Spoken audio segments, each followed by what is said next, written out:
aman, tiada bahaya. Sandar, sandar, sandar, sandar pada lengan yang kekal. Sandar, sandar, sandar, selalu aman, tiada bahaya.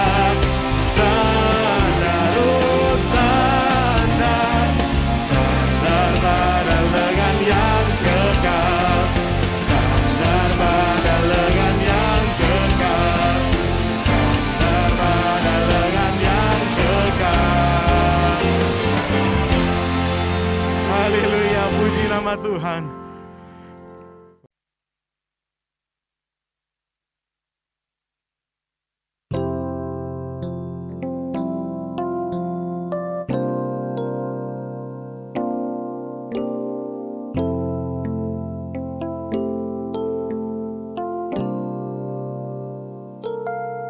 Tuhanku, bila hati kawanku terluka oleh tingkah ujarku dan kehendakku jadi panduku,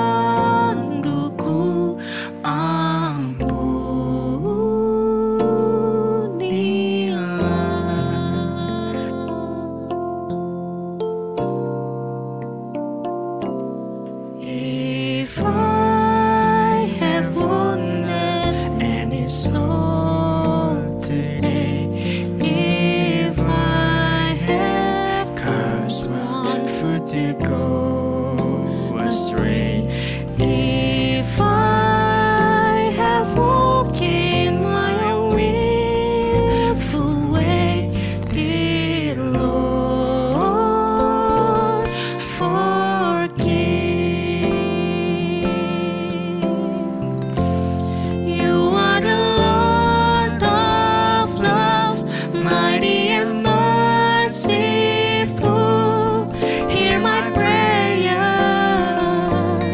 Would you forgive me, Lord? You are the Lord of love, mighty and merciful.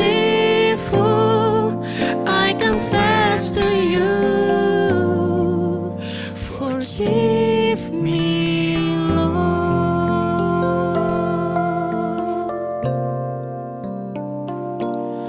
Dan hari ini aku bersembah serta padamu, Bapa, berserah.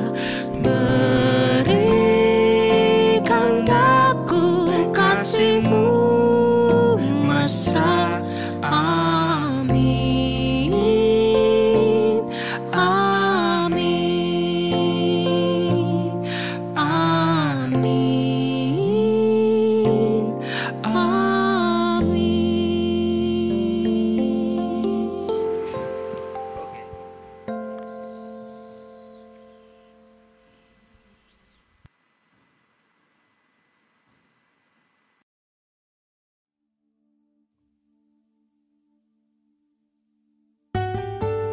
Tuhan, terima kasih karena anugerah-Mu yang begitu nyata buat kehidupan kami.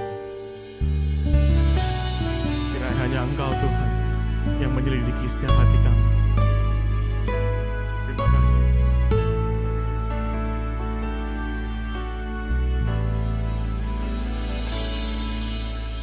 Engkaulah Tuhanku dan Rajaku. Engkau terang dambaan jiwaku. Tiada yang seperti-Mu di bumi dan di surga. Hanya Kau Tuhan yang ku cinta. Oh Tuhan, selidikilah, jagalah hatiku. Apakah aku masih setia kepadamu? Oh Tuhan, tolong hamba merindukanmu selalu, mengasihimu pribadi yang agung.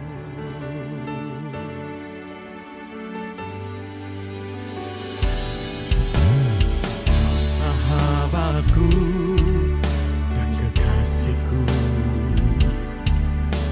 tiada kata yang dapat ungkapkan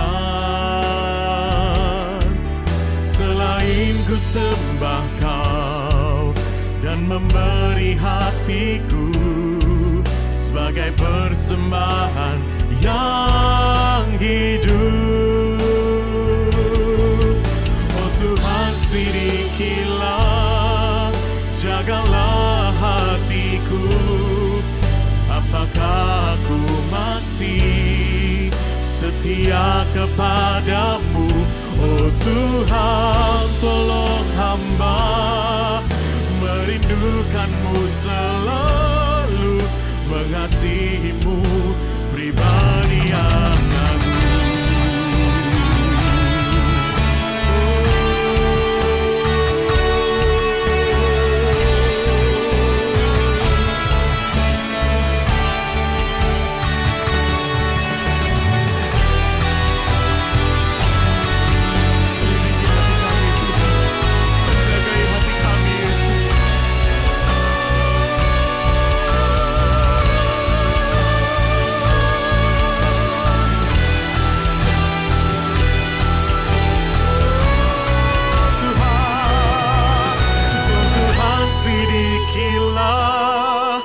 Jagalah hatiku, apakah aku masih setia kepadamu?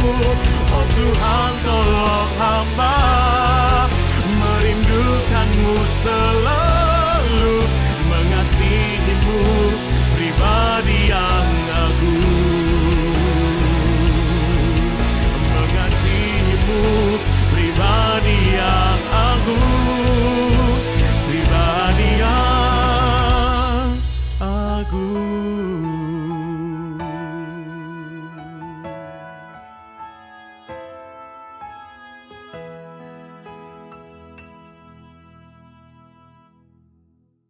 Haleluya. Tuhan, sungguh kami percaya Tuhan bahwa hati kami tenang dekat dengan Engkau. Karena Engkaulah Allah Immanuel, Allah yang beserta dengan kami, Allah sumber kedamaian dalam hidup kami. Terima kasih Tuhan.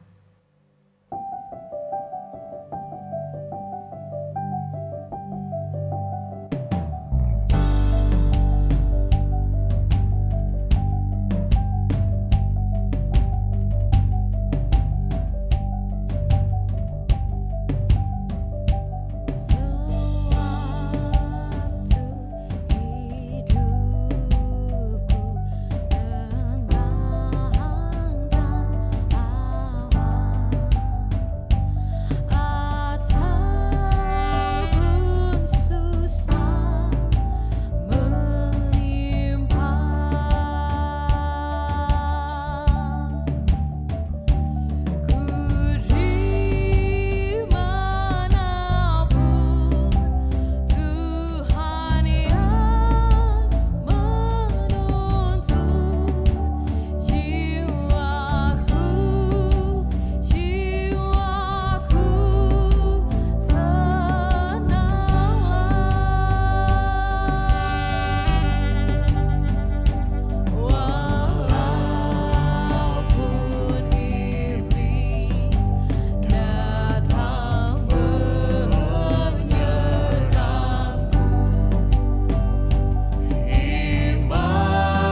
rasakan, kau buktikan kesetiaan-Mu Tuhan. Engkau Allah Immanuel. Mari bersama serukan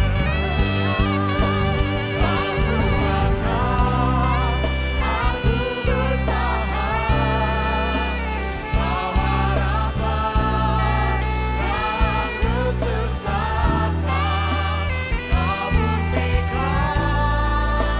kesetiaan-Mu Tuhan. Engkau Allah Immanuel.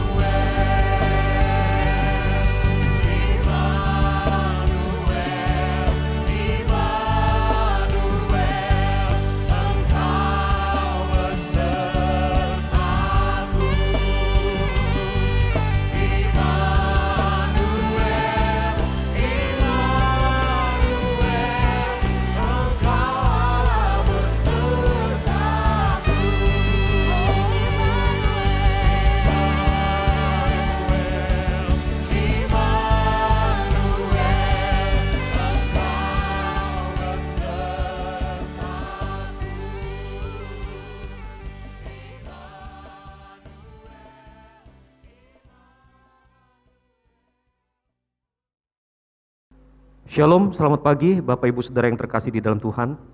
Selamat datang dan selamat beribadah. Shalom saudara-saudara yang berada di rumah, yang ikut beribadah. Mari kita bersama-sama bangkit berdiri. Kita mau memulai ibadah kita pada hari ini.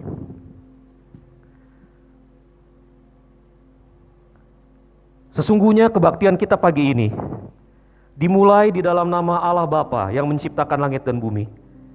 Di dalam kemurahan Yesus Kristus yang mengorbankan dirinya bagi kita, di bawah pimpinan dan berkat dari Roh Kudus yang menyertai kita. Ibadah ini kita mulai di dalam nama Allah Tritunggal. Amin.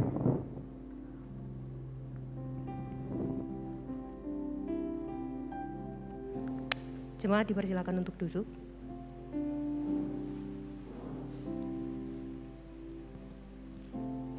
Di dalam Yohanes 4 diceritakan percakapan Yesus dengan seorang perempuan dari Samaria.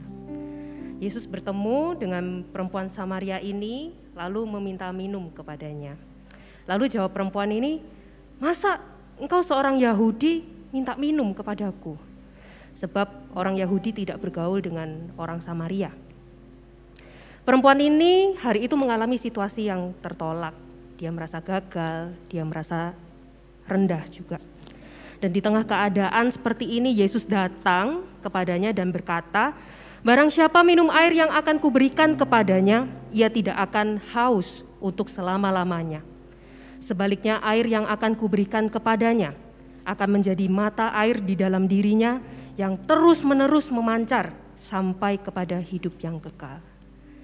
Bapak, Ibu, Saudara sekalian, maukah hari ini kita juga menerima air hidup itu? Air hidup yang mampu memuaskan dan menyegarkan jiwa kita. Mari kita membuka hati, hari ini Ia datang kepada Anda. Dan ingatlah, Dia tidak pernah membiarkan Anda sendirian.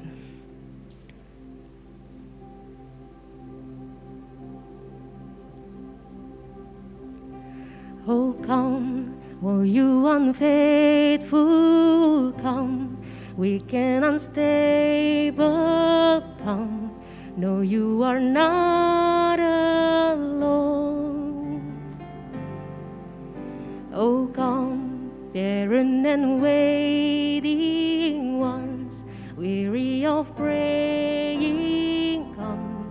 See what your God has done. Christ is born.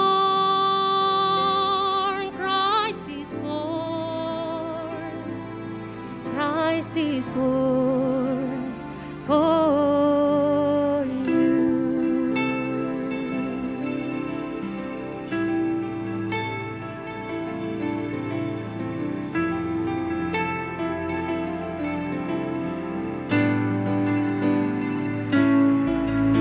Oh, come, bitter and broken, come with fears unspoken.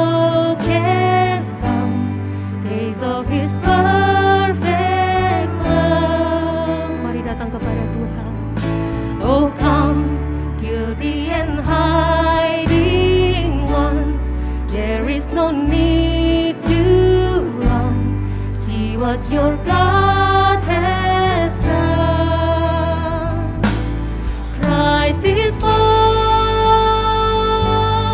Christ is born.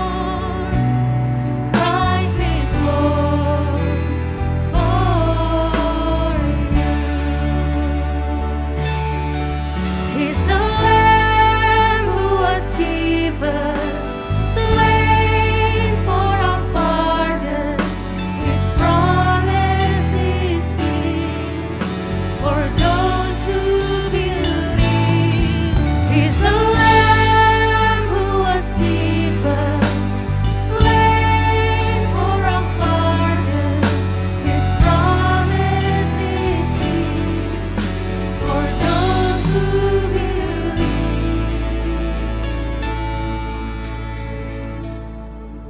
So come, though you have nothing, come. He is the offering. Come, see what your God has done. Christ is born. Christ is born. Christ is born for you. Christ is born. Christ is born. Christ is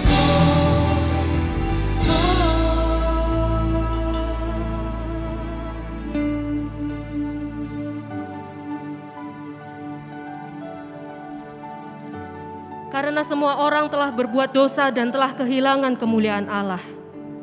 Jika kita berkata bahwa kita tidak berdosa, maka kita menipu diri kita sendiri dan kebenaran tidak ada di dalam kita.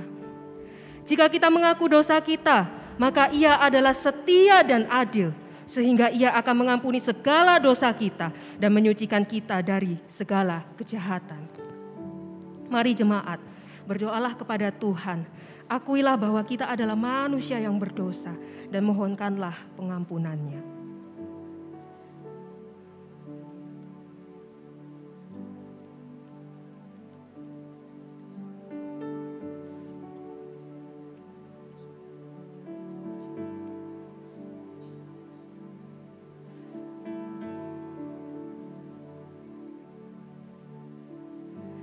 Ya Bapa, kami memuji nama-Mu. Kami sungguh bersyukur atas segala perbuatan-Mu. Segala kemuliaan, segala hormat dan kuasa adalah milik-Mu. Kami bersyukur kepada-Mu karena tidak peduli apapun yang telah kami lakukan dan tidak peduli apa yang telah terjadi di belakang, kami tidak dapat terpisahkan dari kasih-Mu. Ketika dunia begitu cepat berganti, tapi kami tahu dan yakin bahwa Engkau tidak pernah berubah. Karena kami adalah milik-Mu ya Tuhan. Ajarlah kami untuk mencerminkan diri kami sebagai orang yang telah Engkau kasihi. Ajarlah kami agar kami dapat mengasihi Engkau dan dapat mengasihi sesama kami. Kiranya Engkau yang terus menuntun hidup kami agar kami dapat memuliakan nama-Mu. Di dalam nama Tuhan Yesus Kristus kami telah berdoa. Amin. Jemaat, saya undang untuk bangkit berdiri. Mari kita bisa memberikan salam kepada saudara kiri kanan kita seperti ini. Ya, shalom ya, disapa. Waduh, meskipun kita terhalang dengan masker, tapi mata kita memancarkan senyuman gitu ya. Terimalah petunjuk hidup baru. Tetapi syukur kepada Allah yang telah memberikan kepada kita kemenangan oleh Yesus Kristus Tuhan kita. Karena itu saudara-saudaraku yang kekasih, berdirilah teguh, jangan goyah, dan giatlah selalu dalam pekerjaan Tuhan. Sebab kamu tahu bahwa dalam persekutuan dengan Tuhan, jerih payahmu tidak sia-sia. Amin. Mari kita mengikrarkan pengakuan iman rasuli yang berbunyi demikian. Aku percaya kepada Allah, Bapa yang Maha Kuasa, Khalik langit dan bumi, dan kepada Yesus Kristus anaknya yang tunggal Tuhan kita, yang dikandung dari Roh Kudus, lahir dari anak darah Maria, yang menderita sengsara di bawah pemerintahan Pontius Pilatus, disalibkan, mati dan dikuburkan, turun ke dalam kerajaan maut. Pada hari yang ketiga bangkit pula dari antara orang mati, naik ke surga, duduk di sebelah kanan Allah Bapa yang Maha Kuasa. Dan dari sana Ia akan datang untuk menghakimi orang yang hidup dan yang mati. Aku percaya kepada Roh Kudus, gereja yang kudus dan am, persekutuan orang kudus, pengampunan dosa, kebangkitan tubuh dan hidup yang kekal. Amin. Mari kita bersorak-sorai bagi nama Tuhan yang telah memberikan kemenangan bagi kita. Mari saya mau ajak jemaat untuk kita bisa bertepuk tangan, meresponi kebaikan Tuhan atas keselamatan yang telah diberikan kepada kita.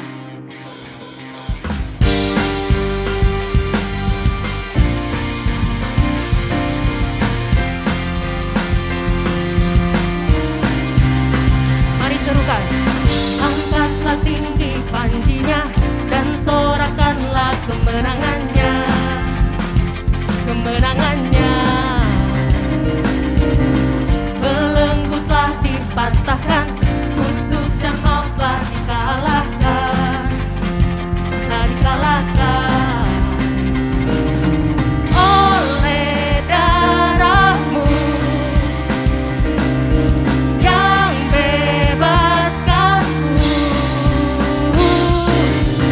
Kaulah Raja yang hebat, kebangkitanku di dalamku, di dalamku.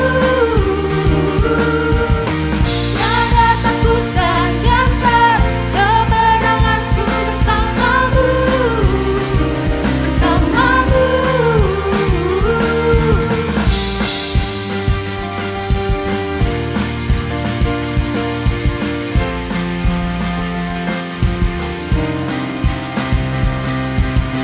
Angkatlah tinggi panjinya dan sorakanlah kemenangannya, kemenangannya.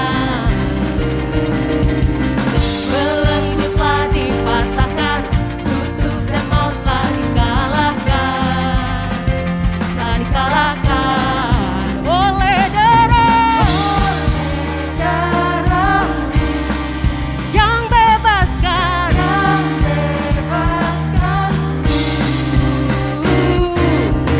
Kaulah Raja yang hebat, kebangkitanku di dalamku, di dalamku. Tiada takut dan gentar, kemenanganku bersamamu, bersamamu. Hai maut, di manakah kemenanganmu?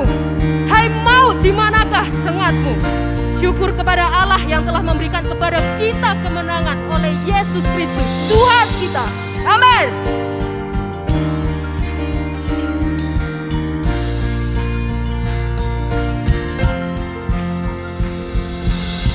Dulu sekarang selamanya, Kau berkuasa atas segalanya.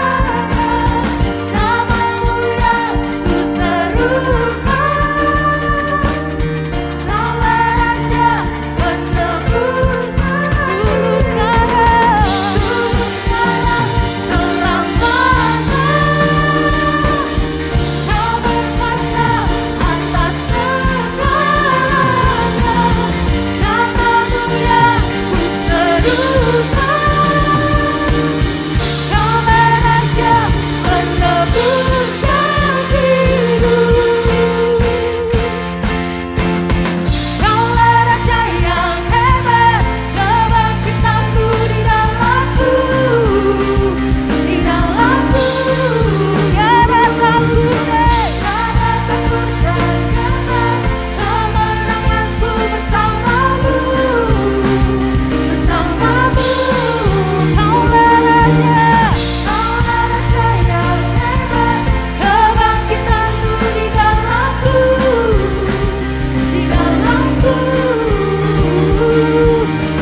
datang menghadap tahta suci-Mu pagi hari ini. Kami memohon belas kasihan Tuhan supaya Tuhan mengasihani jiwa kami yang lelah, jiwa kami yang lesu, jiwa kami yang menangis dan terhimpit karena dosa dan salah kami. Kiranya Engkau berkenan ya Tuhan untuk melayakkan kami menerima kebenaran firman-Mu pagi hari ini. Kiranya di dalam kemurahan-Mu kami dilayakkan untuk belajar dan kemudian memperbaharui diri. Biarlah Roh Kudus memimpin jiwa kami, memimpin hidup kami supaya hidup kami benar-benar boleh menjadi hidup yang selaras dengan kebenaran firman-Mu. Bicara pada kami Tuhan, bicara pada kami di dalam bahasa yang kami pahami. Bicara pada kami sesuai dengan pergumulan kami masing-masing. Bicara pada kami sebab kami merendahkan diri di bawah kaki-Mu. Mari pimpin kami ya Tuhan. Kami juga menyerahkan adik-adik remaja kami yang saat ini akan mengikuti pembelajaran firman Tuhan sesuai dengan porsi mereka. Tuhan Engkau memberkati anak-anak remaja kami. Sehingga ya Tuhan kebenaran firman Allah itu tertanam di dalam diri mereka. Menjadi bagian yang membentuk identitas mereka. Menjadi kebenaran-kebenaran, standar nilai yang mempengaruhi pengambilan keputusan mereka. Mari Tuhan Engkau memimpin guru-guru atau kakak-kakak pembina yang sudah siap untuk menyambut mereka. Tuhan juga memberkati dan mengurapi. Sehingga benar-benar ya Allah ada satu sinergi, ada pembelajaran bersama. Kami semua sebagai satu jemaat boleh bertumbuh bersama-sama untuk hidup demi kemuliaan nama-Mu. Ini kami Bapa. Kami serahkan diri kami seutuhnya ke dalam tangan pengasihan-Mu. Di dalam nama Tuhan Yesus kami berdoa. Amin. Silakan duduk saudara. Adik-adik remaja boleh ke ruangannya. Shalom Bapak Ibu Saudara. Tuh pakai masker gak ono suarane. Shalom. Puji Tuhan. Shalom Bapak Ibu Saudara yang ada di rumah. Kita senang ya kita bisa berkumpul kembali bersama-sama pada pagi hari menjelang siang hari ini. Bapak Ibu Saudara yang terkasih di dalam Tuhan, saya Jimmy Lukas. Saya adalah rohaniwan Anda yang baru bergabung. Ya, saya berharap ke depan kita bisa sama-sama bekerja, kita bisa sama-sama bertumbuh, kita bisa sama-sama melayani untuk hormat kemuliaan Allah di gereja kita, GKRI Exodus. Amin Bapak Ibu Saudara. Iya, boleh saya tahu di sini yang jemaat Kutisari? Angkat tangan, jemaat Kutisari. Bapak ya, Pak jemaat Kutisari, Ibu jemaat Kutisari. Oke, berarti yang lain bukan jemaat Kutisari ya? Bukan, saya pulang. Oke, baik Bapak Ibu Saudara. Yuk, mau Kutisari, mau Nginden, ya, mau Kutisari, mau Nginden, mau Darmo, mau Mer, mau Batam, selama masih di bawah payung REK, kita masih satu keluarga. Amin Bapak Ibu ya. Amin ya. The best still Kutisari. Oke, baik Bapak Ibu Saudara. Kita bersama-sama lihat Matius pasal 5, Matius pasal 7. Ya, kita buka kitab suci, Android suci kita Bapak Ibu Saudara. Atau Bapak Ibu Saudara bisa lihat di slide. Matius pasal 7. Matius pasal 7 ayat 1 sampai ayat yang ke-5. Matius pasal 7 ayat 1 sampai ayat yang ke-5 saya akan bacakan bagi Bapak Ibu Saudara sekalian. Jangan kamu menghakimi supaya kamu tidak dihakimi.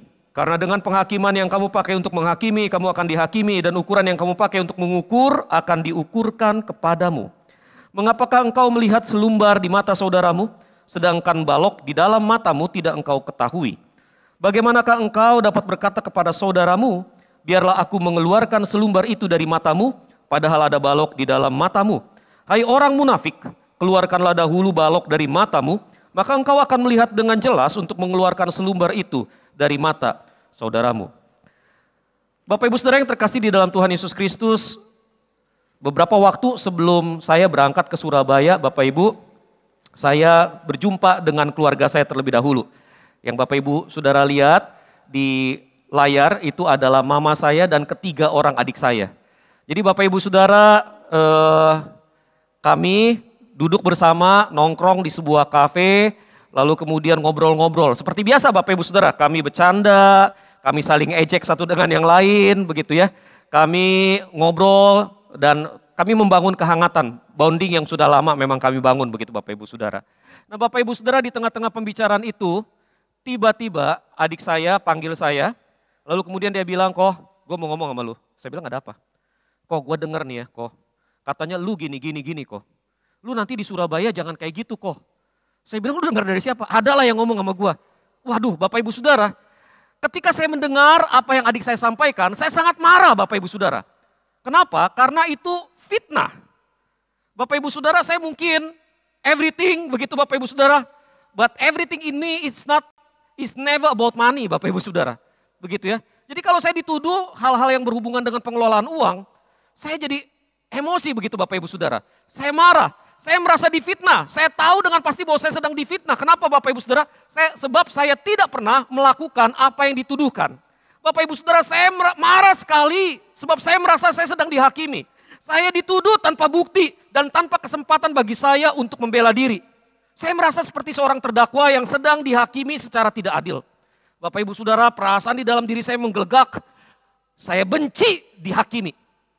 Bapak Ibu Saudara yang terkasih di dalam Tuhan, jika Anda pernah mengalami apa yang saya alami waktu itu, maka Anda pasti tahu bahwa apa yang saya rasakan. Dan sama seperti saya yakin Anda pun pastinya benci dihakimi. Saudara, kondisi hari itu, mungkin bahasa anak sekarang, gibah. Saya sedang digibahi, gitu Bapak Ibu Saudara ya. Saya sedang digibahi. Gibah itu apa sih Bapak Ibu Saudara? Gibah adalah pembicaraan jahat tentang seseorang yang tidak hadir. Benar atau tidaknya pembicaraan itu sendiri tidak penting. Prinsip utamanya adalah kata-kata itu akan menyakiti hati orang yang dibicarakan. Jadi orangnya tidak hadir tapi diomongin. Benar atau tidaknya isi pembicaraan itu enggak penting. Karena apa? Karena prinsip utamanya tujuannya adalah menyakiti. Bapak Ibu Saudara yang terkasih di dalam Tuhan, namun kemudian Bapak Ibu Saudara ketika saya pikirkan kondisi saya digibahi itu mungkin tidak sama dengan apa yang Alkitab maksudkan dengan menghakimi. Bapak Ibu Saudara, kata menghakimi di dalam Matius pasal yang ke-7 ayat yang ke-1 berasal dari bahasa Yunani krino. Apa Bapak Ibu Saudara? Sama-sama Bapak Ibu belajar bahasa Yunani sedikit. Krino Bapak Ibu Saudara ya. Krino secara sederhana berarti tindakan memisahkan secara pantas untuk memutuskan. Baik secara mental maupun secara hukum. Jadi tindakan memisahkan secara pantas, artinya properly. Untuk memutuskan, baik secara mental maupun secara hukum. Sederhananya Bapak Ibu Saudara, ketika saya melakukan prosedur memilah, memilih dan memutuskan, maka saya sedang melakukan krino. Nah Bapak Ibu Saudara, kalau definisi krino seperti itu, pertanyaannya, bisa gak kita jalani hidup tanpa krino? Bapak Ibu, saya baru datang lebih kurang Sabtu lalu begitu ya, dengan Pak Hendri. Lalu kemudian rasanya dari sejak itu sampai hari ini saya sudah 3 atau 4 kali datang, tapi yang let's count begitu, yang dihitung itu adalah saya dengan Mas Yefta datang ke sini naik motornya gitu ya, naik motornya nyampe ke sini, lalu kemudian 2 kali saya coba datang ke sini sendiri. Nah waktu saya 2 kali datang ke sini sendiri Bapak Ibu, saya pakai Google Map. Oke lewat sini. Oke. Tadi pagi Bapak Ibu Saudara saya putuskan nggak pakai Google Map. Wah keren toh, nggak pakai Google Map, naik motor. Yakin pokoknya nyampe. Lewatin jalan ini, rasanya kemarin nggak lewat sini ya. Lewat lagi, bener nih nggak lewat sini nih. Nah Bapak Ibu Saudara, di situ saya berhenti sebentar. Saya kemudian memilah dan memilih. Memperhatikan situasi, memilah, memilih, menilai. Lalu saya memutuskan apa yang harus saya lakukan. Wah langsung saya ambil handphone saya langsung pasang gitu Bapak Ibu Saudara. Saya langsung cari Google Map, saya harus ke Kutisari. Wah Google Map tunjukin jalan sini. Bener gak sih? Lewatin jalan kereta. Bener gak sih? Wah terus Siwalan Kerto. Lah. Aduh muter. Bapak Ibu Saudara, akhirnya saya sampai di sini dan saya langsung ngomong sama Bu Wilis. Bu Wilis, saya sampai sini juga, nyasar saya. Bapak Ibu Saudara, apa yang saya lakukan di dalam proses perjalanan ini adalah krino Bapak Ibu Saudara. Saya memilah, memilih, menilai, lalu kemudian saya mengambil keputusan. Ketika kita mau pergi ke pesta, kita memilih baju yang kita pakai dari sekian banyak baju yang ada di dalam lemari pakaian kita melakukan krino. Ketika kita belanja handphone di toko Alyong dan bukan di toko Asyong, maka kita sedang melakukan krino Bapak Ibu Saudara. Krino juga ternyata adalah upaya perlindungan diri dari bahaya atau upaya perlindungan diri untuk bertahan hidup. Bapak Ibu, misalnya kita sedang jalan di sebuah gang, lalu kemudian kita ngelihat ada anak-anak muda nongkring di situ Bapak Ibu Saudara. Kalau bahasa Jakarta nongkrong, bahasa Jawa nongkring, karena nongkrong di angkringan. Lagi nongkrong begitu Bapak Ibu Saudara, kita ngeliat, rame-rame begitu ya Bapak Ibu ya. Kan kita dalam perjalanan kan kita berhenti dulu. Iya kan? Kita harus menilai situasi. Kita harus memperhatikan apakah orang ini berbahaya atau tidak buat kita. Apakah kumpulan ini aman atau tidak buat kita. Dan di dalam proses penilaian itu akhirnya kita mengambil keputusan. Entah kita jalan lurus atau kita berbalik. Mencari jalan memutar. Proses ini juga adalah krino Bapak Ibu Saudara. Jadi Bapak Ibu Saudara, krino atau menghakimi dalam konotasi ini tidaklah selalu berarti negatif. Nah Bapak Ibu Saudara, di dalam Yohanes 7 ayat 24. Yesus mengatakan, janganlah menghakimi menurut apa yang nampak. Tapi hakimilah dengan adil. Jadi jelas Bapak Ibu Saudara bahwa Yesus bukannya sama sekali melarang kita untuk menghakimi. Namun ia ingin agar kita menghakimi dengan adil. Ya Bapak Ibu Saudara, kita harus menghakimi dengan adil. Nah Bapak Ibu Saudara, pertanyaannya bagaimana kita bisa menghakimi dengan adil? Bapak Ibu Saudara, sedikitnya ada 3 prinsip yang harus kita pegang agar kita bisa menghakimi dengan adil. Untuk bisa menghakimi dengan adil Bapak Ibu Saudara, prinsip pertamanya adalah jangan menerapkan standar ganda dalam menghakimi. Untuk bisa menghakimi dengan adil, jangan menerapkan standar ganda dalam menghakimi. Bapak Ibu Saudara, seringkali banyak dari kita menggunakan standar ganda ketika kita menghakimi seseorang. Standar yang ukuran yang rendah dan lunak untuk diri sendiri, sedangkan ukuran yang keras dan terlalu tinggi untuk orang lain. Ini sama seperti orang Farisi dan ahli Taurat Bapak Ibu Saudara di zaman Yesus. Di dalam Matius pasal 23 ayat yang keempat, Tuhan Yesus mengatakan bahwa orang Farisi dan ahli Taurat mengikat beban-beban berat, lalu meletakkannya di atas bahu orang, tetapi mereka sendiri tidak mau menyentuhnya. Ini yang namanya standar ganda Bapak Ibu Saudara. Mengikatkan beban yang berat di bahu orang, tapi diri sendiri tidak mau menyentuh. Ukuran yang berat buat orang lain, ukuran ringan buat diri sendiri. Padahal Bapak Ibu Saudara, sekalipun kita menerapkan cara penilaian ini pada orang lain, kenyataannya kita akan dinilai berdasarkan standar yang kita terapkan pada orang lain itu. Dengan kata lain Bapak Ibu Saudara, seperti yang Tuhan Yesus tegaskan, penghakiman yang kita pakai untuk menghakimi akan digunakan untuk menghakimi kita. Ukuran yang kita pakai untuk mengukur akan digunakan untuk mengukur kita. Jika demikian halnya Bapak Ibu Saudara, maka sesungguhnya tidak ada cara subjektif. Tidak ada cara subjektif yang tepat, yang dapat dipakai untuk menghakimi orang lain. Tidak ada cara subjektif yang tepat yang bisa dipakai untuk menghakimi orang lain. Kenapa? Karena kenyataannya Bapak Ibu Saudara, setiap orang akan membawa standar mereka masing-masing yang kemudian hanya bisa diterapkan pada diri mereka sendiri dan bukan pada orang lain. Iya dong? Kalau cara saya menilai subjektif terhadap orang lain, maka sebetulnya dan orang lain akan melakukan juga cara penilaian yang subjektif terhadap saya, maka pada gilirannya Bapak Ibu Saudara, kita saling secara subjektif menilai, dan karena penilaian itu subjektif, maka tidak ada standar yang tepat untuk mengukur kecuali standar itu dikenakan pada diri sendiri. Logika yang sangat sederhana Bapak Ibu Saudara. Nah Bapak Ibu Saudara, itu sebabnya Matthew Henry mengatakan, we must judge ourselves and judge of our own act, but not make our word of law to everybody. Kita harus menghakimi diri sendiri dan menghakimi tindakan kita sendiri, tetapi tidak menjadikan perkataan hukum itu untuk orang lain. Bapak Ibu Saudara, di dalam ayat yang kedua Bapak Ibu Saudara, kata apa yang kamu gunakan untuk mengukur, itu berasal dari bahasa Yunani, enhometro. Enhometro. Di dalam ukuran apa? Nah Bapak Ibu Saudara, di dalam ayat yang kedua ini, kata enhometro menegaskan penekanan pada ukuran, bukan pada tindakan menghakimi. Sekali lagi Bapak Ibu Saudara, penegasannya pada ukuran, bukan pada tindakan menghakimi. Dengan kata lain Bapak Ibu Saudara, seolah-olah Yesus berkata, mau menghakimi, monggo. Mau menghakimi, monggo, tapi apa ukurannya? Apa standarnya? Bapak Ibu Saudara, jika ukuran yang kita gunakan untuk menghakimi itu lemah pada kita, namun keras pada orang lain, maka sebagaimana yang dikatakan oleh Jamieson, Fawcett, dan Brown di dalam buku tafsirannya, unkind judgment of others will be judicially written upon ourselves. Bapak Ibu Saudara, ketika kita menilai orang lain, Bapak Ibu Saudara ya, ketika kita menilai orang lain, sebetulnya kita sedang menunjukkan nilai diri kita. Lepas dari kita menilai orang lain lebih tinggi atau lebih keras, orang akan melihat itu sebagai ukuran untuk kita. Itu sebabnya ketika kita memperlakukan orang lain keras, maka hukuman yang keras akan diterapkan pada kita. Karena begitulah sebetulnya cara kita diukur. Jadi Bapak Ibu Saudara, hati-hati dengan cara penilaian yang keras Bapak Ibu Saudara. Hati-hati dengan menerapkan standar ganda di dalam kita menghakimi orang lain. Bapak Ibu, di Jakarta kami tinggal di apartemen. Apartemen kami itu apartemen kecil Bapak Ibu Saudara ya. One single tower. Apartemen ini Bapak Ibu Saudara baru berdiri, kalau saya tidak salah 600 unit, ada 600 unit tapi baru dihuni oleh 20 orang, maksudnya baru dihuni 20 unit.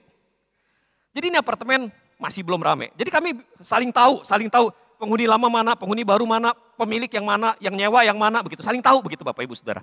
Nah di bawah apartemen itu, di lobinya itu ada kafe. Ada kafe. Jadi kadang-kadang kalau kami bosan di unit, kami turun ngopi begitu Bapak Ibu Saudara ya. Nah satu kali ketika saya sedang turun ngopi Bapak Ibu Saudara, saya ngelihat ada 3 gadis muda, ABG begitu Bapak Ibu Saudara, masuk tuh lewat lobi.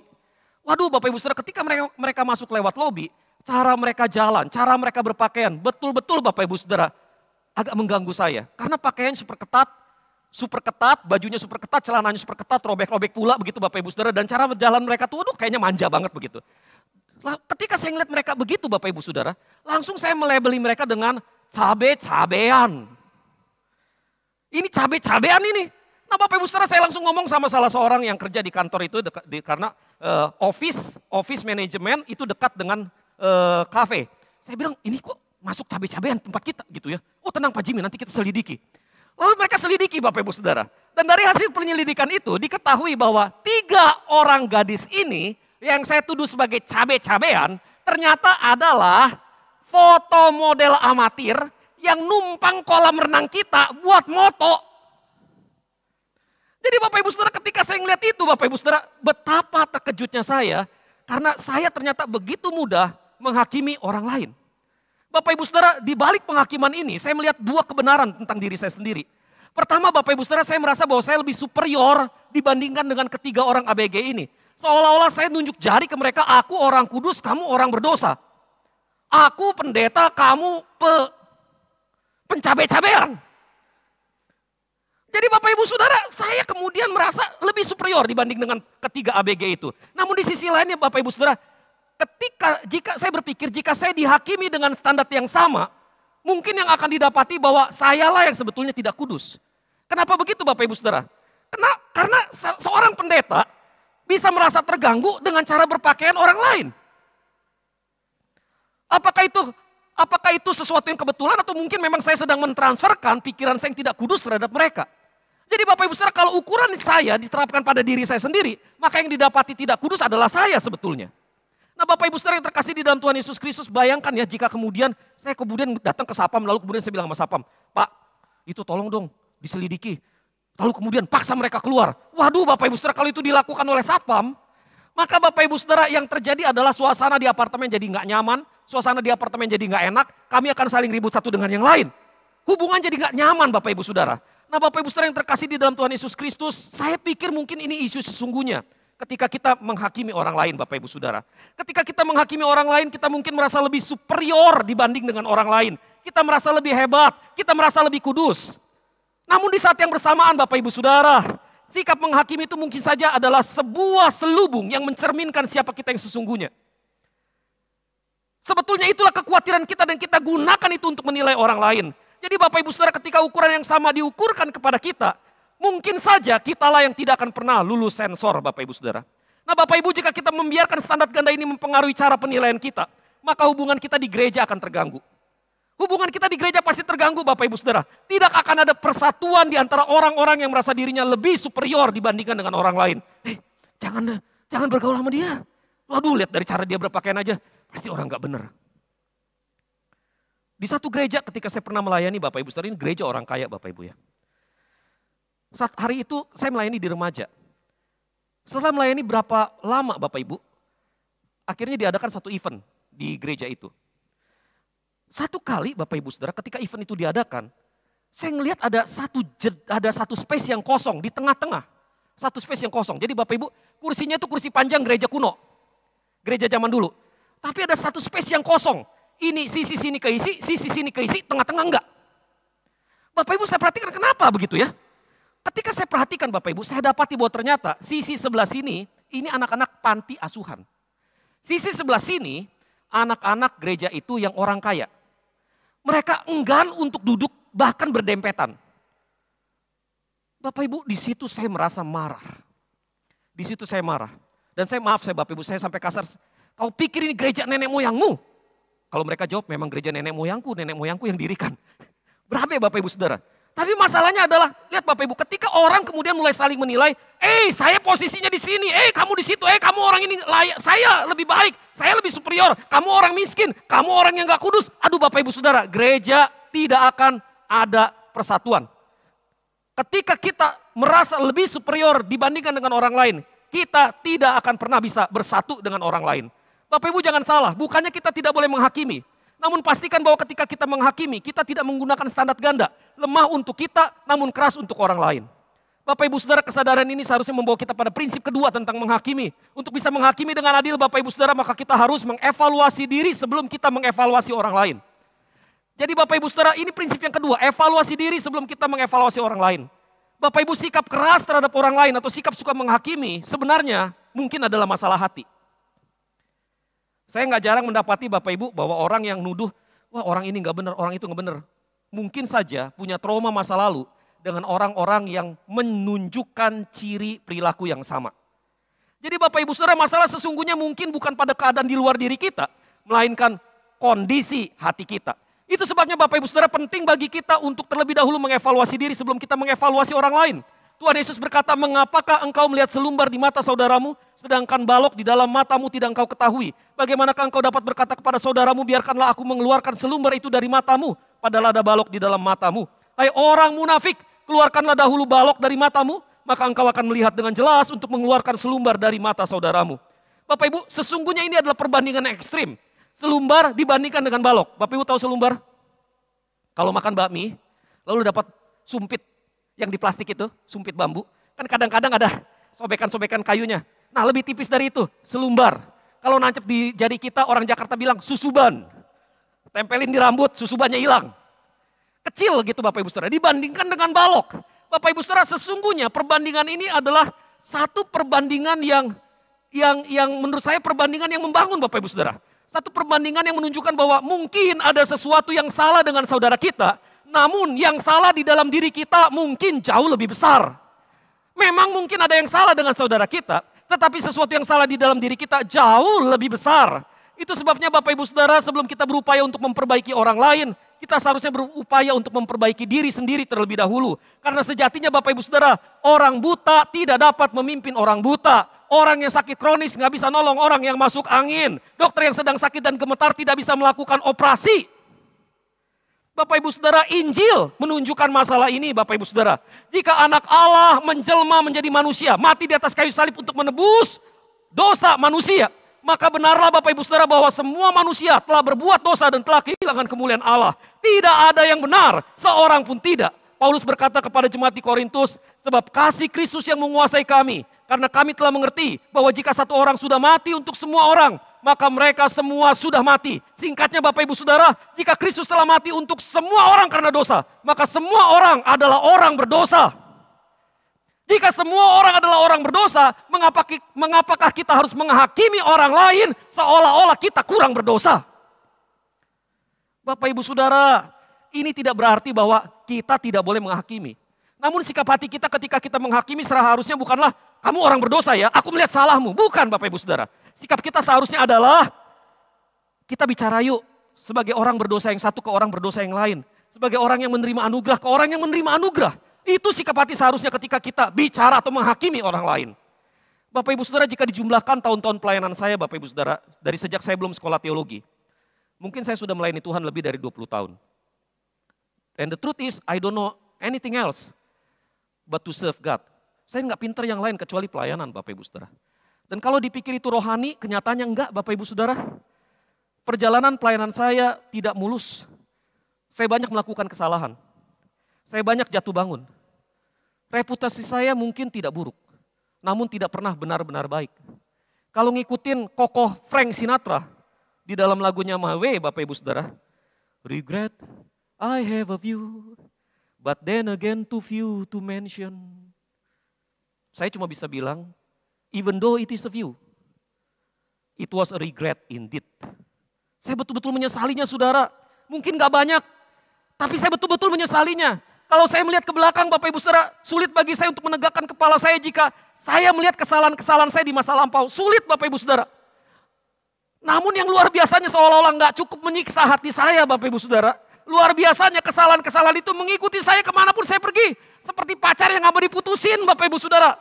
Pokoknya ngikut kemana saya pergi. Bahkan ketika saya pergi ke Surabaya, masa lalu saya mengikuti saya sampai ke Surabaya. Sampai ke telinganya Gemsor. Gembala senior. Kalau gembala lokal kan gemlok. Sampai ke gembala senior Bapak Ibu Saudara. Namun Bapak Gembala senior kita, Pak Yakub berkata, Jim, aku tidak perlu tahu apa salahmu dahulu. Yang aku lihat adalah kamu yang sekarang. Lalu kalimat itu ditutup dengan, kamu mungkin salah. Kenapa nggak nyala? Kamu mungkin salah, tapi aku pasti tidak lebih baik. Mengapa? Sebab semua orang adalah pendosa. Hanya berbeda area saja. Kita semua butuh kasih karunia dari surga. Dapatkan kaosnya dan quote-nya. Hubungi nomor di bawah ini. Tapi Bapak Ibu Saudara, ya itu yang saya lihat Bapak Ibu Saudara. Sikap seperti ini yang saya butuhkan supaya saya bisa berdiri di hadapan Bapak Ibu Saudara. Bahwa saya tidak dihakimi, tapi saya dicintai.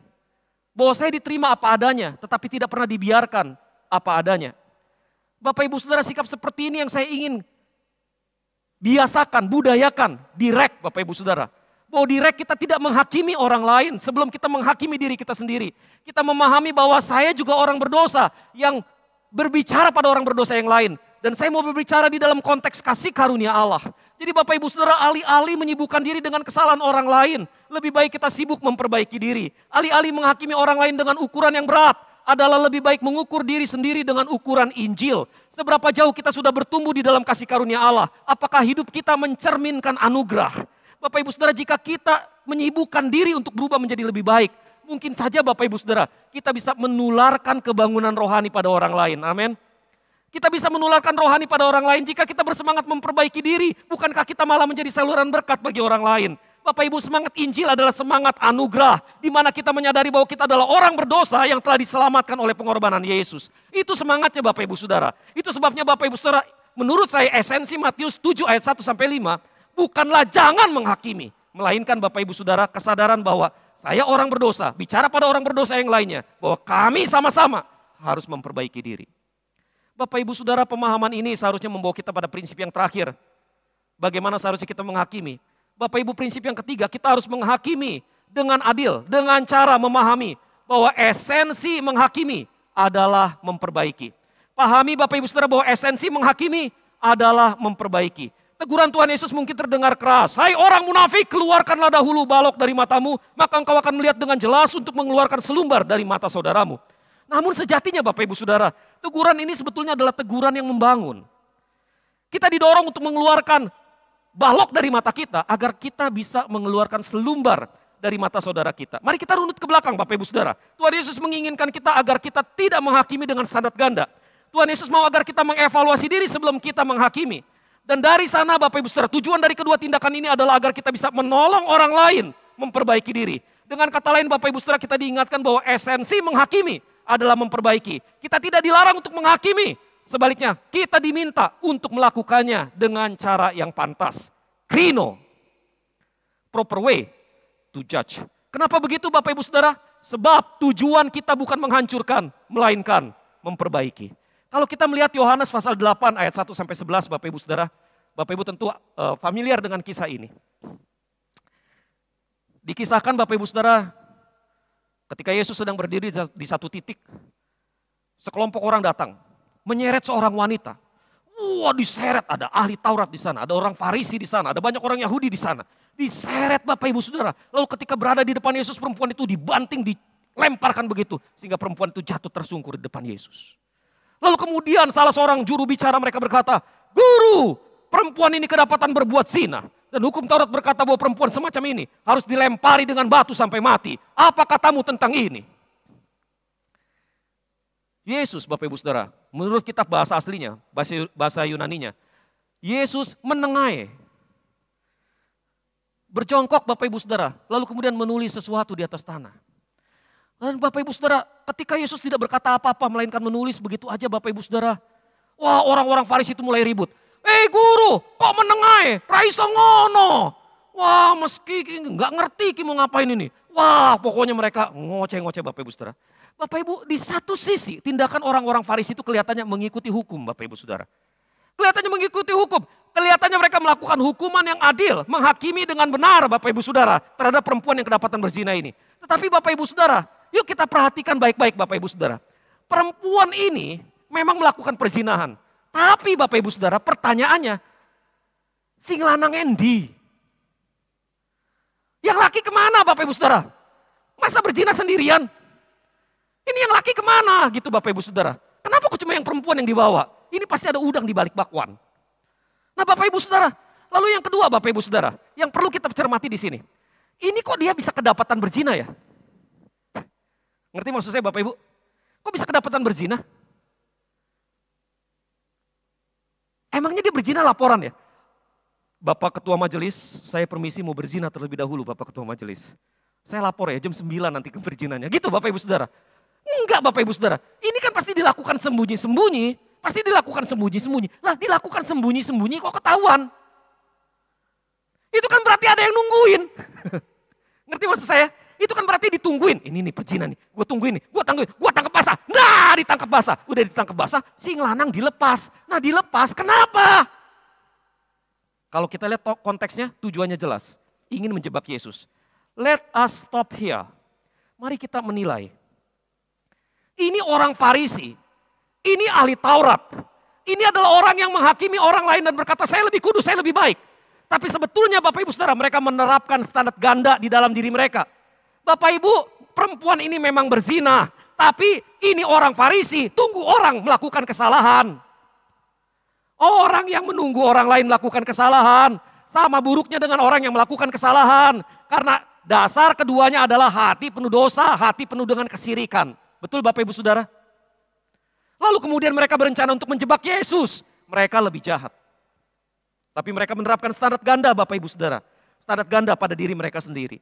Dan Bapak Ibu Saudara, mereka tidak mengevaluasi diri. Mereka merasa diri mereka lebih benar. Mereka merasa diri mereka lebih kudus. Perempuan itu lebih jahat. Bapak Ibu Saudara, Yesus diam. Yesus diam, Yesus menulis sesuatu Bapak Ibu Saudara. Lalu kemudian Yesus berdiri karena didesak orang. Yesus berdiri, Yesus berkata, oke, siapa di antara kalian yang tidak berdosa silakan lempar batu dulu sama perempuan ini. Bapak Ibu Saudara, lalu kemudian pelan-pelan setelah itu setelah ngomong itu Yesus jongkok, Bapak Ibu Saudara nulis lagi. Lalu kemudian orang-orang mulai meninggalkan Yesus. Mulai dari yang paling tua. Kenapa yang paling tua Bapak Ibu Saudara? Sebab tambah tua tambah sadar dosanya paling banyak. Betul gak Bapak Ibu Saudara? Jadi di sini yang paling kudus kita yang tua-tua rambutnya ada ubanan, yang anak-anak muda belum terlalu kudus. Ya Bapak Ibu Saudara, wah yang tua mulai meninggalkan kerumunan Bapak Ibu Saudara. Mungkin mereka udah genggam batunya mereka lempar. Karena apa? Karena mereka malu, mereka pergi. Mereka lebih berdosa mungkin. Mereka sadar mereka orang berdosa. Nah ketika kemudian kerumunan itu bubar, gak ada seorang pun bersama dengan Yesus dan perempuan ini. Yesus berdiri dan bertanya pada perempuan ini, kemana orang-orang ini? Apakah tidak ada yang menghukum kamu?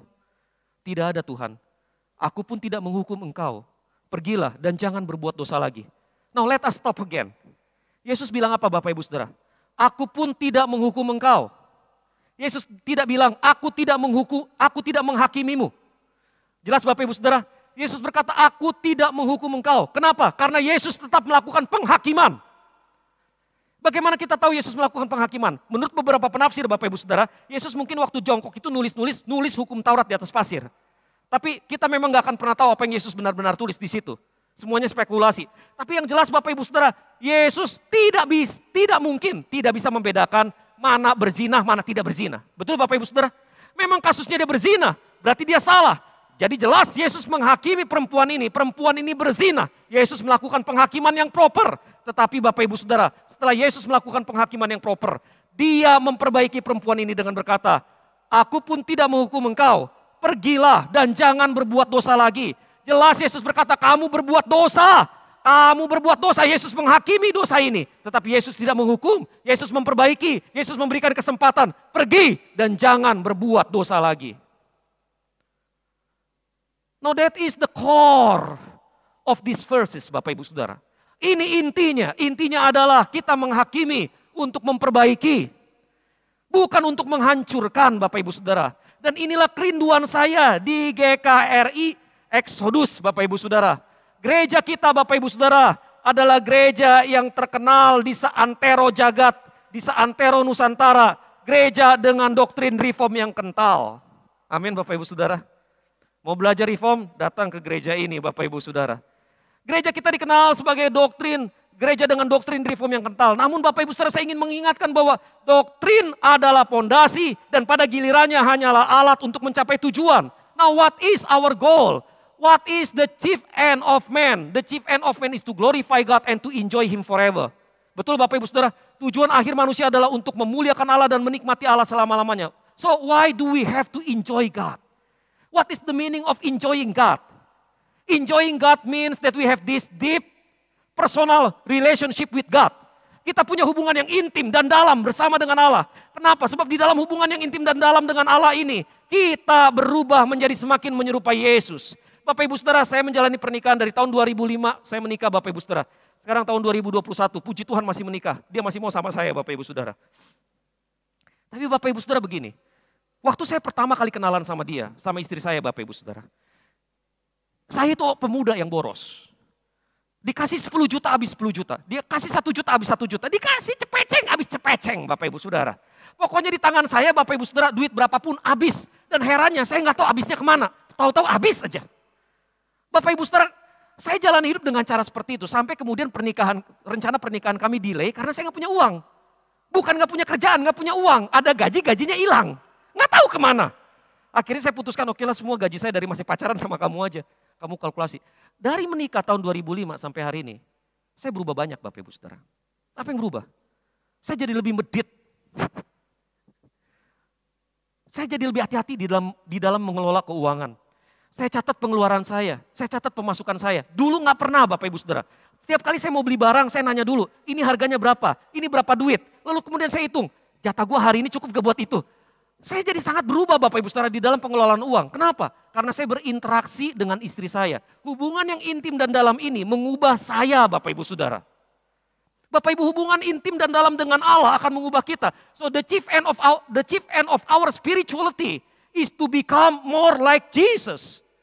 Imitatio Christi, yang bahasa Latinnya manunggaling kaulo Gusti, Gusti kaulo.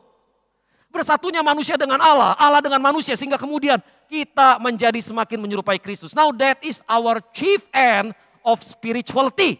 Itulah akhir dari kerohanian kita, itulah tujuan dari kerohanian kita. Nah Bapak Ibu Saudara, itu sebabnya kalau itu tujuan akhir dari kerohanian kita, maka kita harus memahami doktrin hanyalah pondasi yang pada gilirannya menjadi alat untuk mencapai tujuan. Keserupaan dengan Kristus, mimbar kita, Bible teaching kita, bersama dengan semua instrumen bergereja yang ada di REK adalah alat untuk mencapai tujuan itu. Keserupaan dengan Kristus. Pengajaran memberi kita arah untuk menjadi semakin menyerupai Kristus. Discipleship group adalah sebuah wadah yang menolong kita bertumbuh ke arah keserupaan dengan Kristus. Diakonia adalah ekspresi kasih kita menuju keserupaan dengan Kristus. Ibadah kita adalah penyembahan kepada Allah yang membuat kita semakin menyerupai Kristus. Semua aspek adalah sarana Allah untuk menjadikan kita semakin menyerupai Kristus. Imitatio Christi. Bapak Ibu Saudara yang terkasih di dalam Tuhan. Itu sebabnya kita harus memahami bahwa segala bentuk koreksi yang tidak memperbaiki, segala bentuk teguran yang tidak mengubahkan, segala bentuk disiplin gereja yang tidak mendewasakan adalah tindakan-tindakan yang tidak alkitabiah dan tidak selaras dengan nafas Injil Yesus Kristus. Bahwa sekalipun ada teguran, teguran itu adalah untuk memperbaiki kita menjadi semakin menyerupai Kristus. Saya rindu Bapak Ibu Saudara, REK menjadi gereja yang kuat, gereja yang tegas, mengatakan ya di atas ya, tidak di atas tidak, mengatakan kebenaran sebagaimana adanya. Tetapi biarlah Bapak Ibu Saudara semua itu kita lakukan dalam upaya kita menjadi semakin menyerupai Kristus. Saya rindu Bapak Ibu Saudara dan saya bersama-sama di REK Bapak Ibu Saudara, khususnya di REK Kutisari. Saya rindu kita bersama bisa bertumbuh menjadi pribadi-pribadi yang semakin menyerupai Kristus. Amin Bapak Ibu Saudara. Kita tunduk kepala, kita berdoa.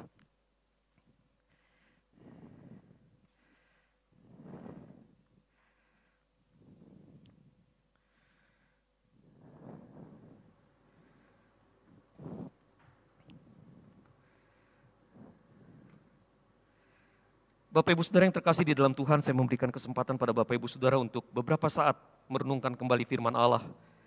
Memamah firman Allah, untuk kemudian mengambil intisarinya bagi kehidupan pribadi Bapak Ibu Saudara. Bapak Ibu yang terkasih di dalam Tuhan Yesus Kristus, musuh kebersamaan seringkali adalah penghakiman.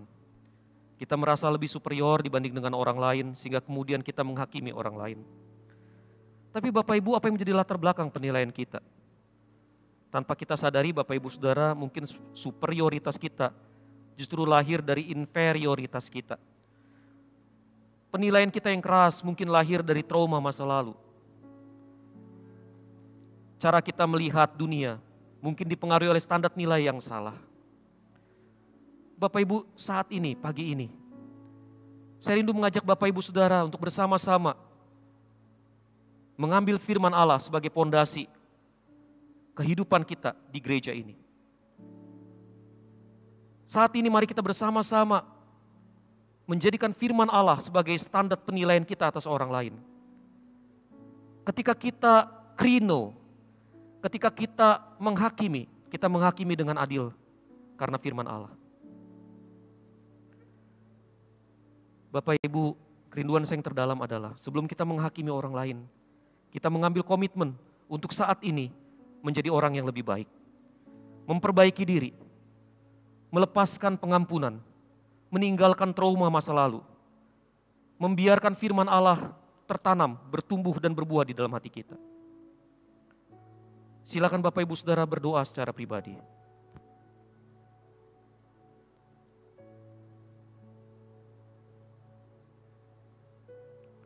Bapa Surgawi, pagi hari ini hamba-Mu datang menghadap tahta suci-Mu, merendahkan diri. Hamba-Mu mohon ampun kalau selama ini hamba-Mu menilai orang lain dengan tidak adil, menghakimi dengan keras. Ampuni hamba-Mu ya Tuhan kalau selama ini hamba-Mu tidak mampu melihat balok yang ada di dalam mata hamba-Mu sendiri. Ampuni ya Tuhan. Dan jika ada jemaat Tuhan yang menghakimi orang lain sedemikian, hamba-Mu menatang mereka dan memohon pengampunan di hadapan Tuhan. Ampuni kami. Ampuni kami kalau sebagai gereja kami merasa diri kami lebih benar, pengajaran kami lebih otentik. Sekalipun memang demikian ya Tuhan, tolong kami untuk mengerti bahwa kebenaran-kebenaran reform yang kami tegakkan tidak lebih daripada alat bagi kami untuk menjadi semakin menyerupai Kristus. Tuhan tolong kami untuk tidak menghakimi dengan cara yang tidak adil. Tuhan tolong kami. Hamba-Mu berdoa ya Tuhan, supaya kami semua boleh sama-sama belajar bertumbuh, berubah menjadi semakin menyerupai Kristus. Terima kasih Tuhan Yesus. Ini seru doa dan permohonan kami. Kami angkat naikkan di dalam nama Tuhan Yesus. Haleluya. Amin.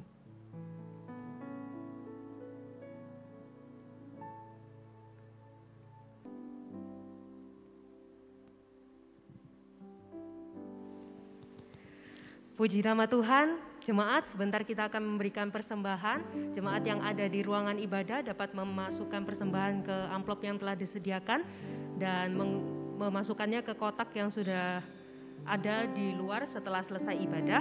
Dan jemaat yang ada di rumah yang ibadah secara online bisa mentransferkan persembahan Anda ke rekening yang sudah tertera di layar. Hendaklah masing-masing memberikan menurut kerelaan hatinya, jangan dengan sedih hati atau karena paksaan, sebab Allah mengasihi orang yang memberi dengan sukacita. Mari kita memberi dengan rasa syukur atas keselamatan yang telah Tuhan berikan kepada kita.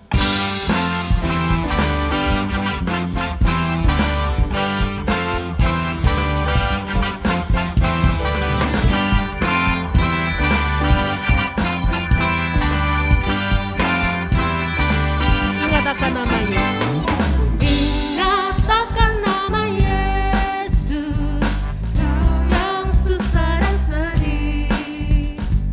Nama yang menghiburkanmu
Berdiri.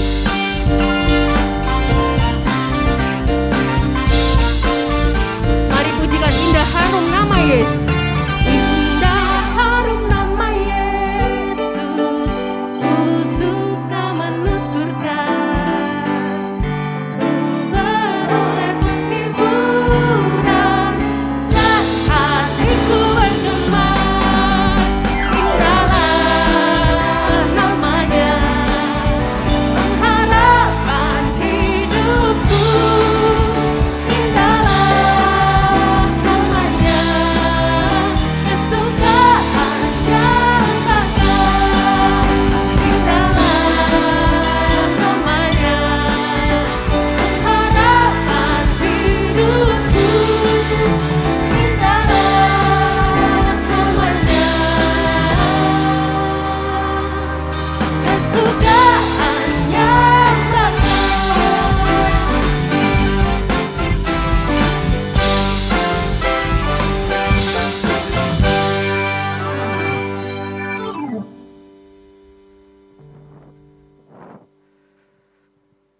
Saudara, terima kasih buat persembahan yang sudah Bapak Ibu Saudara berikan. Persembahan itu akan sangat membantu pekerjaan Tuhan di tempat ini atau di REK, dimanapun REK ada. Bapak Ibu Saudara, Tuhan membalas berkati apa yang sudah Bapak Ibu Saudara berikan bagi pekerjaan Tuhan.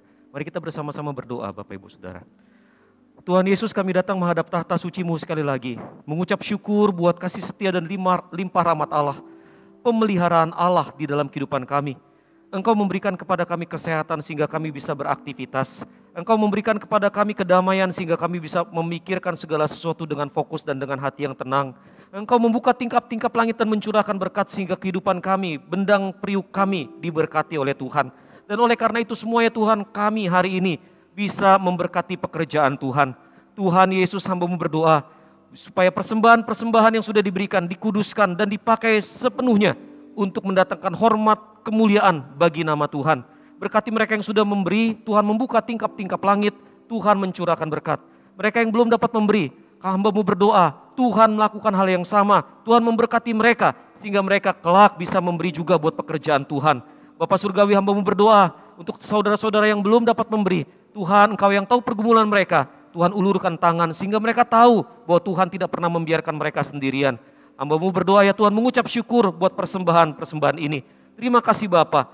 Tuhan Yesus, kami bersama-sama berdoa untuk produksi vaksin saat ini, agar produksi vaksin dapat berjalan dengan cepat. Hamba-Mu berdoa ya Tuhan supaya pendistribusian vaksin kepada kelompok-kelompok masyarakat dapat berjalan sesuai dengan rencana pemerintah. Tuhan tolong agar pendistribusian vaksin bisa berjalan dengan baik, dijauhkan, dihindarkan dari pihak-pihak yang berniat jahat. Kerinduan kami adalah agar seluruh masyarakat Indonesia bisa terlindungi dari virus COVID-19 ini. Tuhan memberikan kesehatan, kekuatan kepada semua relawan dan petugas medis yang melayani vaksinasi masyarakat Indonesia. Tuhan berkati mereka, Tuhan pimpin hidup mereka, sehingga ya Tuhan mereka tahu bahwa kerja keras mereka tidak berlalu dengan sia-sia. Tuhan, hamba-Mu berdoa ya Tuhan, kami berdoa bersama-sama untuk gereja-gereja yang tengah mempersiapkan acara Natal di tengah pandemi COVID-19. Rencana pemerintah adalah akan ada PPKM level 3 pada menjelang atau pada saat Natal dan Tahun Baru.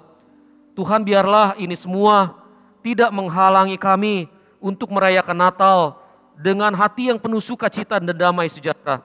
Namun di saat yang bersamaan kami berdoa ya Tuhan supaya gereja Tuhan ingat peran mereka, tanggung jawab mereka menjadi saksi, menjadi teladan di tengah-tengah bangsa ini. Bukan dengan keras kepala kemudian memaksakan acara Natal yang berlebihan. Tuhan tolong supaya Natal boleh berjalan dengan baik. Tuhan tolong supaya Natal boleh dirayakan dengan penuh makna. Tuhan tolong supaya PPKM level 3 boleh berjalan dengan baik di dalam ketaatan semua anggota masyarakat. Tuhan, hamba-Mu berdoa ya Tuhan, untuk kesadaran masyarakat di dalam membuang sampah. Kiranya Tuhan memberikan hikmat kepada pemerintah di setiap negara di dalam mengelola limbah sampah, sehingga tidak mencemari lingkungan dan ekosistem perairan laut. Hamba berdoa ya Tuhan supaya orang-orang Kristen khususnya tidak lupa pada mandat budaya bahwa kami dipanggil juga untuk menjaga alam semesta, mengelolanya dengan bertanggung jawab demi hormat kemuliaan nama Tuhan. Tuhan Yesus, hamba berdoa buat REK, dimanapun REK ada, Tuhan tolong kami supaya kami boleh menjadi saluran berkat bagi masyarakat di sekeliling kami. Tuhan tolong kami supaya kami boleh menjadi saluran berkat bagi jemaat yang Tuhan percayakan kepada kami. Tuhan tolong supaya kami setia pada panggilan ilahi, memberitakan Injil, memuridkan bangsa-bangsa di negeri ini. Terima kasih Tuhan Yesus. Inilah seru doa dan permohonan kami. Kami angkat, kami naikkan di dalam nama Tuhan Yesus Kristus. Haleluya. Amin. Silakan duduk Bapak Ibu Saudara. Ini saatnya kita akan mendengarkan beberapa pengumuman. Welcome to Reform Exodus Community. This is our church, this is our home. Kami ucapkan selamat datang bagi Anda yang baru bergabung hari ini. REK adalah gereja yang tepat bagi Anda yang peduli dengan care, teaching, and mission. Jika Anda ingin terhubung dengan komunitas tertentu di REK atau ingin didoakan, jangan ragu untuk menghubungi kontak berikut ini. Selamat bagi Anda yang berulang tahun di minggu ini. Kiranya kasih, iman, dan pengharapan Anda semakin dikuatkan di dalam Kristus melalui topangan Roh Kudus.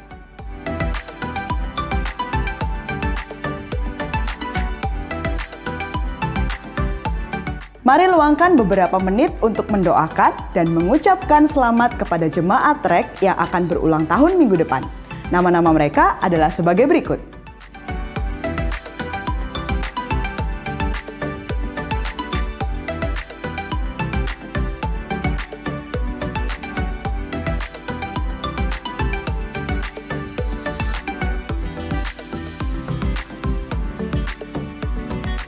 Mari bergabung dalam doa pagi setiap hari Sabtu pukul 5.30 pagi. Bagi Anda yang belum tergabung dalam grup WhatsApp, silakan mendaftar di link berikut ini untuk mendapatkan link Zoom. Bergabunglah bersama discipleship groups di setiap gereja lokal. Catat hari dan waktunya. Di tengah pandemi ini, mari kita bersama-sama bersekutu dan bertumbuh dengan sesama. Teman-teman muda, ayo bergabung dalam persekutuan online remaja dan pemuda. Info link Zoom, silakan menghubungi kontak berikut ini. Kita bersyukur karena oleh kemurahan Allah Tritunggal dan melalui dukungan doa dan dana dari Anda, proyek renovasi gedung gereja REK Nginden terus menunjukkan perkembangan. Mari kita tuntaskan apa yang sudah kita kerjakan. Silakan transfer dukungan Anda ke nomor rekening berikut ini. Jangan lupa untuk menambahkan angka 9 pada digit terakhir.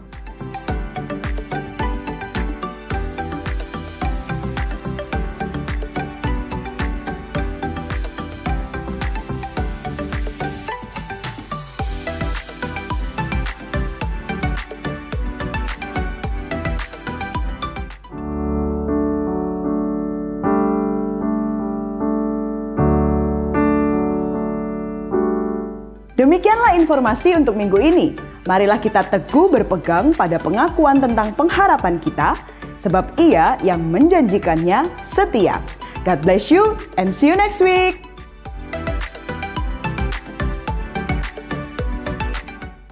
Halo jemaat sekalian. Bapak Ibu Saudara, mari kita bersama-sama mengakhiri ibadah kita hari ini.